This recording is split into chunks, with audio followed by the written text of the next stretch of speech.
My parents gave my inheritance to the golden child when mom passed, so I hired counsel, froze assets, and let courts decide quietly, fairly, forever. I'm a 31-year-old guy, and growing up, I honestly believed my parents treated all their children equally. I was the quiet, responsible one, always handling bills, planning for the future, keeping my mouth shut through arguments, and making sure everyone else stayed afloat while I carried the weight. My younger sibling, on the other hand, was the golden child, effortlessly charming, persuasive, and somehow excused for every single mistake. Mom would gush about their natural talent, or Dad would laugh off another one of their reckless decisions, while I felt invisible, like my hard work was expected and barely noticed. I remember scraping together money for family trips, tucking away my own wants to cover emergencies, or making sure the household ran smoothly when everyone else was busy arguing or just drifting through life. I thought fairness was the rule of our family. I thought being dependable was enough. "You're such a good kid," they'd say, and I smiled, hiding the ache that came with realizing that words were all I'd ever get. I tried not to resent it, I really did, but sometimes the compliments felt hollow when paired with blatant favoritism. Even in high school and college, I'd cover tuition shortfalls quietly, pay for school trips, or help out with extra tutoring for my sibling, thinking that someday, when the chips fell, everything would balance out. I pictured my parents passing with the knowledge that what I gave, silently and consistently, would be acknowledged. I truly trusted that fairness and responsibility would be rewarded, that the inheritance would reflect the years of sacrifice and effort I poured into the family quietly. But deep down, there was a whisper of doubt I tried to ignore, the sense that being invisible wasn't always a bad thing for some, and that my siblings' golden shine might blind everyone else, even Mom and Dad. I told myself I was overthinking it, until the day everything began to unravel. When Mom passed, everything I thought I knew about fairness came crashing down. I remember sitting in the living room, the house smelling faintly of lilies and her perfume, Dad's quiet sobs echoing against the walls. I felt numb, still trying to process the grief, when he finally spoke, his voice low and strange. "We've decided to give most of your mother's assets to your sibling. It's what she would have wanted." My heart sank. I couldn't even speak at first. The words felt like punches, one after another, and I wanted to scream, to argue, to demand answers, but all I could manage was silence. I replayed every memory in my head, me quietly paying for emergencies, making sacrifices no one ever acknowledged, while my siblings seemed to glide through life with zero consequences. "But, Dad, that's not fair," I finally managed to say, my voice shaking. He sighed, eyes red and distant. "They were closer to your mother. It's not about fairness, it's about connection." I stared at him, disbelief rooting me to the spot, the room suddenly feeling like a trap. My grief was now tangled with anger and a raw sense of betrayal I hadn't prepared for. I left the room to escape, wandering the garden we'd all loved, the air heavy with the scent of wet grass and the fading warmth of sunlight. Every step felt heavier, my chest tightening with a mix of sorrow and helplessness. The garden, once a place of comfort, now mocked me with its serenity. How could the people I trusted, the people I loved, just decide to erase everything I had done quietly, as if it never mattered? I remember sinking to the cold stone bench, hands shaking, and thinking, maybe I misjudged my family all along, maybe fairness was never part of their language. That day, grief and betrayal intertwined, and I realized that nothing I thought I knew about love, loyalty, or family would ever be the same. In the days after Mom's funeral, I started seeing the truth in stark relief. My entire life, the golden child had been shielded, celebrated, and excused, while I was expected to quietly carry burdens no one else would touch. I went through old photos, old bills, and memories that once brought comfort, and realized how systematically I'd been sidelined. Every allowance I gave, every sacrifice I made for the family, every silent moment of endurance, it had been assumed, taken for granted. I felt a tight knot in my chest, anger simmering under the grief I was still carrying. I tried talking to my sibling, hoping for a moment of honesty or even a sliver of empathy. "I don't understand why you get everything," I said, my voice low, almost trembling. They laughed, that charming, infuriating laugh, and said, "It's just how things are. Mom loved me more, Dad agrees. You always overthink everything." The words stung like fire, and suddenly, all the sacrifices, the late nights, the money I'd quietly put aside, seemed invisible. I wandered through the house, touching things Mom had cherished, her knitting basket, Dad's old books, and everything felt tainted.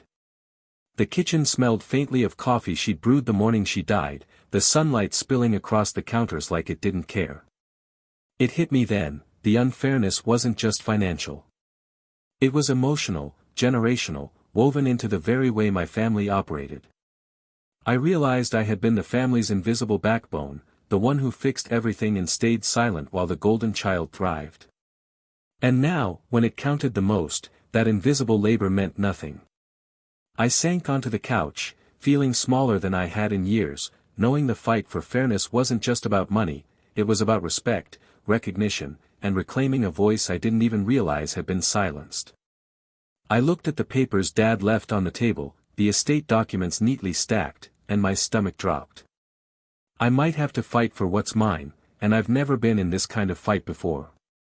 I tried confronting Dad directly, hoping that maybe, just maybe, reason and logic could cut through the haze of favoritism. "Dad, we need to talk about the inheritance," I said one evening, the living room dimly lit, the smell of old wood and worn leather surrounding us. He looked up from his chair, eyes tired but resolute, and said, "We've made our decision. There's nothing to discuss." My chest tightened. I felt every ounce of my effort, my years of silent sacrifice, pressing down on me like a weight I couldn't lift. "I don't understand," I whispered, voice breaking. "I've done everything for this family, covered every emergency, supported your decisions, and now I get nothing." He sighed, shaking his head. "It's not about what you've done. It's about who we feel connected to." Those words hit harder than I imagined, they weren't just unfair, they were deliberate. The realization that my parents' love had a ceiling and I had already reached mine stung in a way I wasn't prepared for. I left the room, pacing the hallway, the carpet soft under my feet, the shadows from the lamp stretching long and cold. My sibling passed by, their usual smug grin plastered across their face.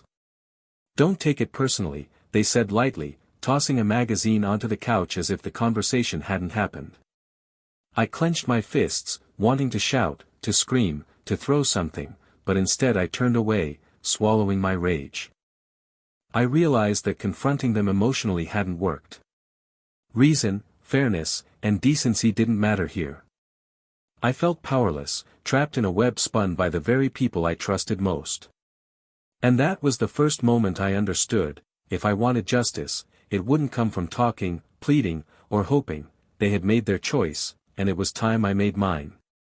I sank onto the edge of my bed, the room dark except for the faint glow of the city lights outside the window, and for the first time, I considered a path I'd never imagined.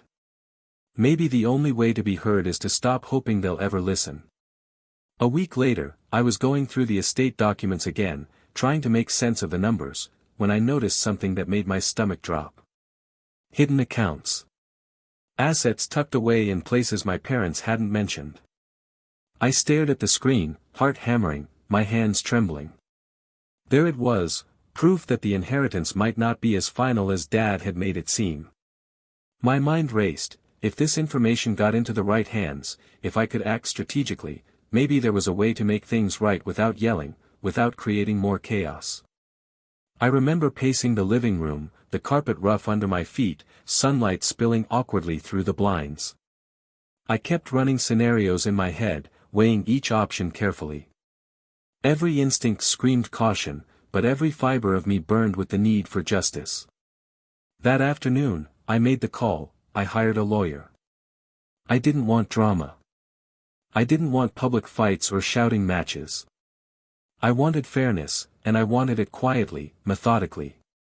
When I told my sibling I had hired legal counsel, their face fell for the first time. "You wouldn't dare," they said, trying to mask panic with bravado. I just nodded, quiet, letting the weight of possibility hang in the air. For the first time, they weren't untouchable. For the first time, their smug confidence wavered. I spent nights going through bank statements, old emails, and receipts, realizing just how much had been hidden, manipulated, and taken for granted. The betrayal ran deeper than I imagined, but so did my resolve. I could almost taste the shift in power, subtle yet intoxicating. And yet, even as I sat there, heart pounding, I knew this was just the beginning. Nothing was settled. Nothing was final. The fight I was about to start would change everything, and there was no turning back now. Hiring a lawyer felt like stepping into a new world, one where I wasn't invisible, where my voice finally had weight. I spent hours in the office, surrounded by papers, spreadsheets, and the quiet hum of printers, learning how to protect myself and my future. Every discovery, hidden accounts, overlooked documents, discrepancies in the estate filings, was a small victory, a piece of leverage I never thought I'd have. My siblings sensed the shift too, their usual swagger wavered in phone calls, and for the first time, I heard fear in their voice. "Are you serious about this?" they asked one evening, the line crackling with tension. I kept calm. "I have to be. This isn't personal, this is about what's fair." Their silence spoke volumes, and I felt a flicker of satisfaction I hadn't allowed myself to feel in years. For once, my careful, quiet efforts mattered. At home, the atmosphere had changed subtly but palpably.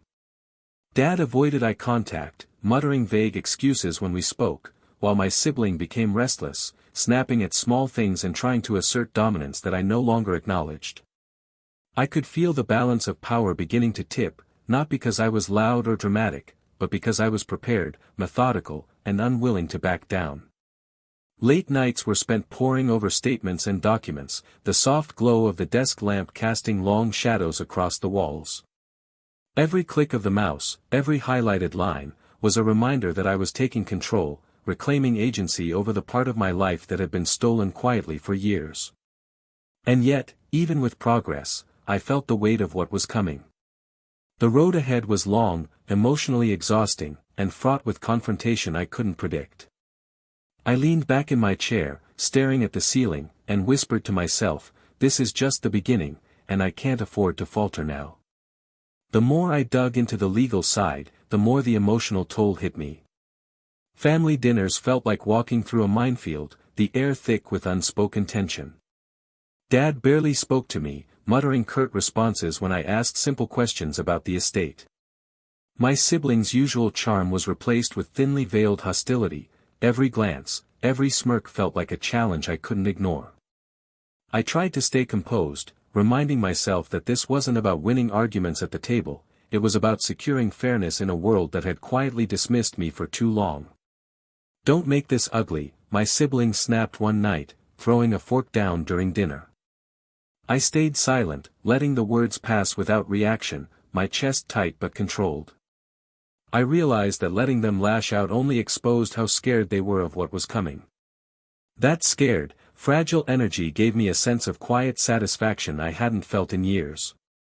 I'd begun documenting every interaction, every passive-aggressive remark, every attempt to undermine me.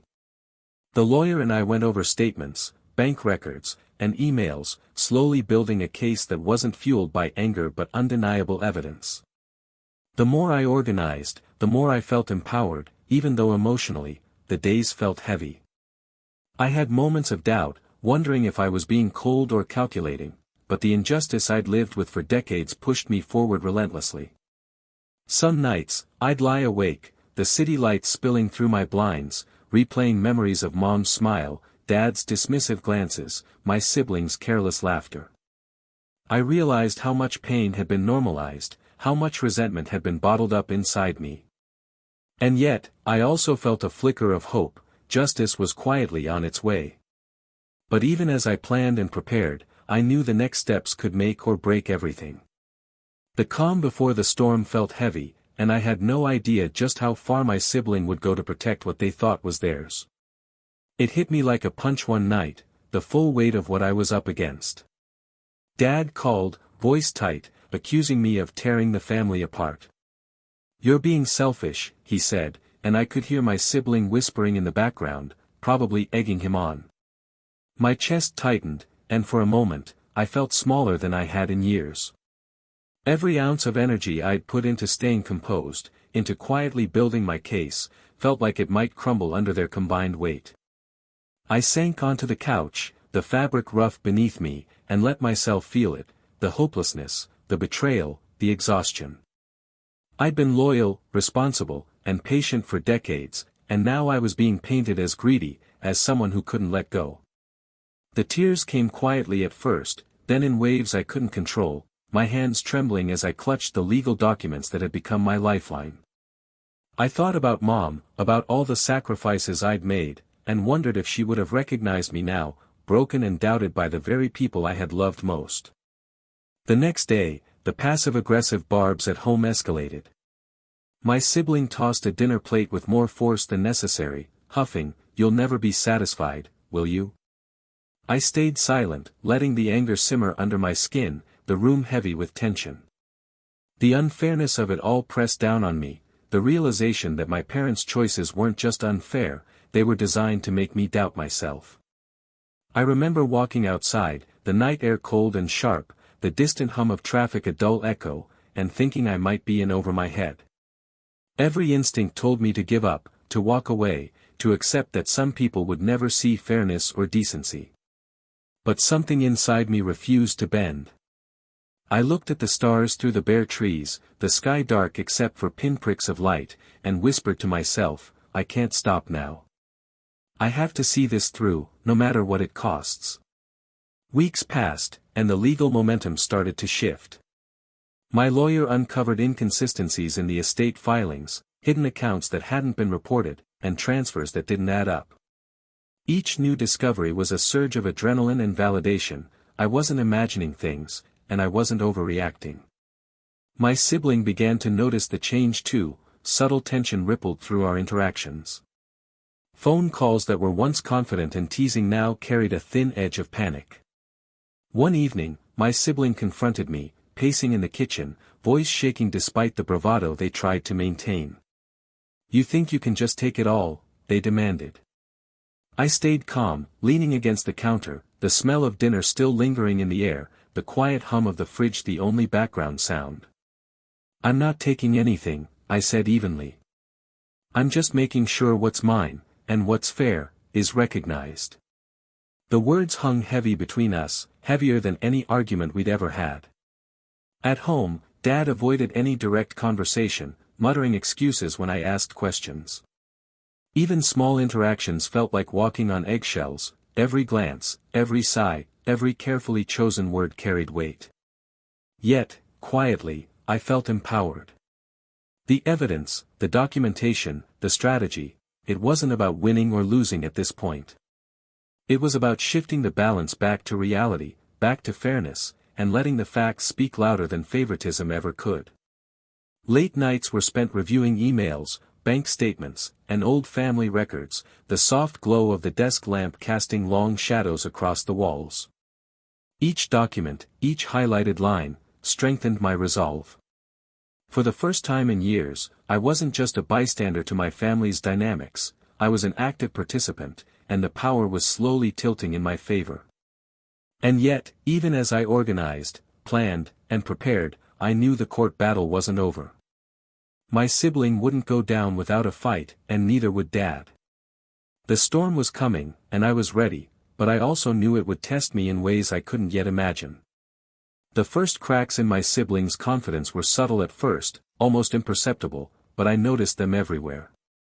Their usual carefree grin had vanished, replaced with restless glances and hurried phone calls behind closed doors. One evening, they cornered me in the hallway, voice low but trembling. "You don't know what you're getting into," they hissed. I met their gaze evenly, letting the silence hang. "I know exactly what I'm getting into," I said softly. The word seemed to hit harder than any argument could. At home, everything felt off. Dad avoided eye contact entirely, muttering vague warnings that barely masked his fear of confrontation. My sibling tried to reassert dominance in small ways, snapping at chores, passive-aggressive comments, but each attempt felt hollow. I could sense the anxiety beneath the bravado, the tension rippling through every interaction. For the first time, I realized the golden child wasn't untouchable, their power was a fragile illusion, and it was starting to crumble. I spent nights reviewing documents, double-checking every statement, and quietly coordinating with my lawyer. Each piece of evidence felt like a chess move, positioning me for the moment of truth. My siblings' desperation became palpable in small encounters, abrupt tone changes, jittery gestures, and the occasional muttered curse under their breath. The shift in energy was intoxicating. For the first time in years, I felt the power dynamic swing in my favor. But even as I felt this surge of quiet satisfaction, I knew the real battle wasn't over. The court proceedings were coming, and with them, the emotional toll, the tension, the unavoidable confrontation. I leaned against the kitchen counter, watching my sibling pace, their anxiety barely contained, and whispered to myself, "This is it, now they're the ones who have something to fear." Court day arrived with a strange mix of dread and anticipation. I woke early, the house quiet except for the distant hum of traffic outside, and stared at the pile of documents on my desk. Each one represented months of meticulous work, patience, and emotional endurance. I dressed carefully, trying to steady my hands, and rehearsed what I would say, not to yell, not to cry, but to let the facts speak for themselves. Walking into the courtroom, the air was heavy with the scent of polished wood and paper. I noticed my sibling immediately, looking tense, their usual confidence replaced by rigid posture and darting eyes. Dad sat beside them, muttering quietly under his breath, avoidance written all over his face. As the judge called the proceedings to order, I felt a strange calm settle over me. I had done everything right, quietly, strategically, and patiently. The evidence was presented systematically: hidden accounts, undisclosed assets, transfers that didn't align with the official records. Every inconsistency, every favor shown to my sibling at the expense of fairness, was laid bare. The judge listened, asking pointed questions, reviewing documents, and occasionally glancing at my sibling with a quiet disapproval that made my chest swell with a strange relief.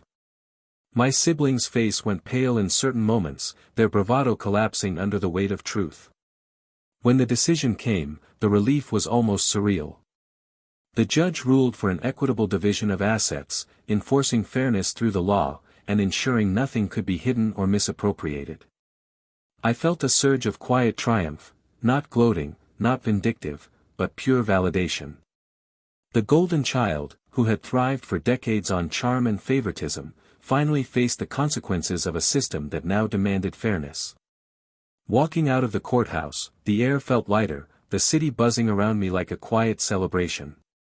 I realized that justice didn't have to be loud or public to be powerful. And as I took a deep breath, feeling years of weight lift from my shoulders, I knew the family dynamics would never be the same, but for the first time, I felt like the balance was finally restored. Months after the court's decision, I finally felt a sense of peace that had been foreign to me for years. The house no longer carried the same tension, Dad was quieter, more reflective, and my sibling had learned, painfully, that charm and favoritism couldn't override fairness. I took long walks in the evenings, the crisp air filling my lungs, the city lights glimmering like tiny reminders that life moves on, even after betrayal. Each step felt lighter, as though the weight of unacknowledged sacrifices had finally been lifted. I reflected on everything I had endured, the years of invisibility, the silent labor, the heartbreak of realizing my parents weren't as fair as I believed. I had learned the hard way that loyalty and patience weren't always enough. But I had also learned something else, that quiet, calculated perseverance could be more powerful than anger or confrontation. Justice doesn't need to shout, it only needs to be steadfast. Occasionally, my sibling would approach cautiously, their tone hesitant, their words softer than before. I didn't need to gloat, didn't need to remind them of the fight. I simply held my ground, letting the court's decision and the undeniable fairness of it speak for itself. There was a new respect there now, quiet and reluctant, but real. I also discovered a deeper sense of self-respect.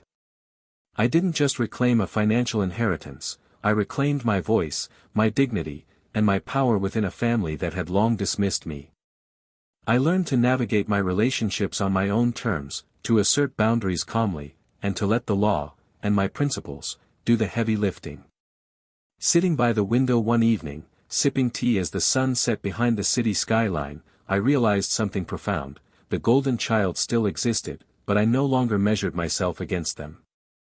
I had emerged not just victorious, but empowered, unshaken by favoritism, betrayal, or manipulation. And for the first time in my life, I felt fully, unshakably seen, and fairly recognized.